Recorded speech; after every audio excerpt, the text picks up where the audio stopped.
Well, our next guest pledged to track all 510 of President Obama's campaign promises, and he's doing just that. Bill Adair is the editor of PolitiFact.com and also the Washington bureau chief for the St. Petersburg Times. Bill, this seems like a rather thankless task.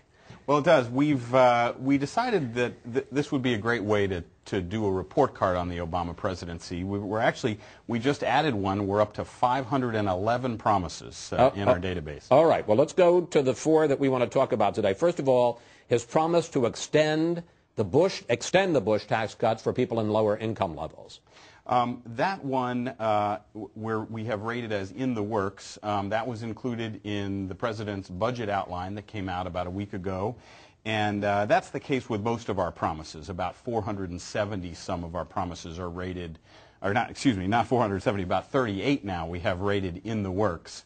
And we're going to wait and see how that goes in Congress. I expect that one will probably pass, though. Okay. Number two, end the income tax for seniors earning less than $50,000 a year. We have that one rated as stalled. We have seen no action. This was one I know a lot of your viewers heard during the campaign, and it would affect about 7 million seniors who earn less than $50,000, but was not in his budget outline, and we don't see evidence it's coming back on Capitol Hill, so rated stalled for now. Okay. Create a $3,000 tax credit, and I heard this one a lot, a tax credit for companies that create new jobs.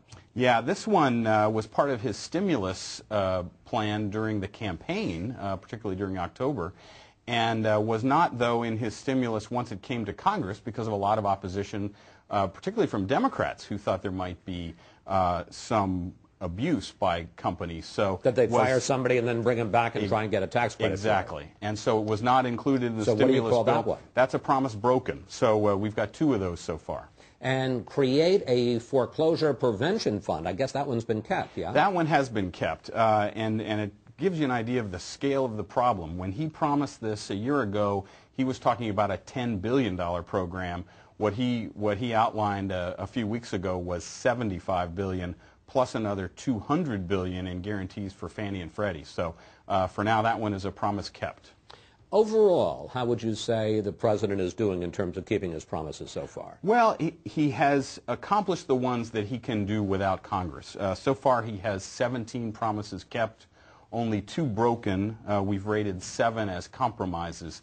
But now they get harder because now they're promises that don't just require an executive order, that require the support of Congress, and as we've seen, he's got some challenges not just with the Republican Party, but even with members of his own party. Offhand, you talked about the tax credit for companies that create new jobs broken. What's the other one that he's broken?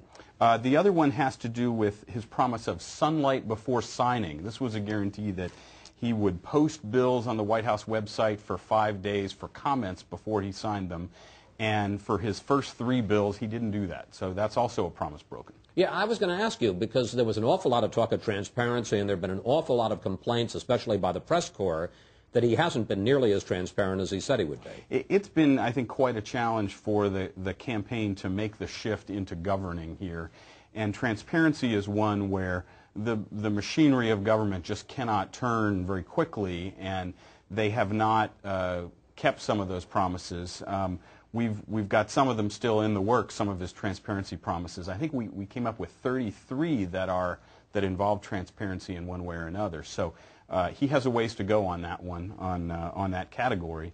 So we'll see. I think I expect we'll be moving a lot more to in the works in the next few months, but also, and you can see just with the one we talked about was stalled with ending the income tax, I would expect that one will probably go to promise broken. Now, do you also track things, it wouldn't be a campaign promise that he didn't break, but the things that maybe he failed to say in the campaign, and he's doing, for instance, lowering the deduction that people would get for home mortgages and charitable deductions for the people that are in the highest brackets? Yeah, and we decided that we would limit the Obameter, our campaign promise database, to campaign promises. We rate the other things on our Truthometer, where we rate the relative accuracy of what he, other members of the administration, members of Congress are saying.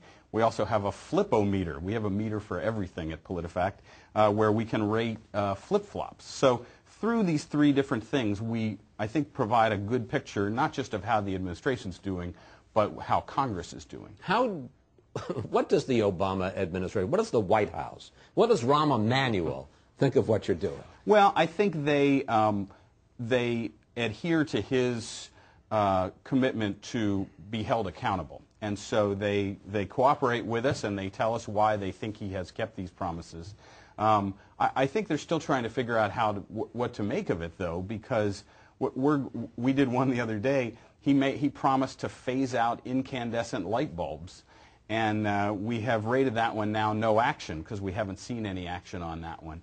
And we have every little promise he made, not just the big ones like renewing the Bush tax cuts on lower incomes. So I think the White House hasn't quite figured out what to make of us yet. So. And of course, the promise of the dog, they still don't have a dog. Right. We have that one rated in the works. Looks like that one will go to promise kept, though, in April. The First Lady said they're planning to get the dog right after spring break. So the other one we're waiting for, another promise he made, is to push for a playoff system in college football. So we haven't seen any action on that one yet. Well, all he can do is jaw on that, jawbone on that. He can't make that happen, right? Exactly. I mean, the BCS is much more powerful than the president is. Bill Adair of PolitiFact, thanks so much. Thanks, Chris.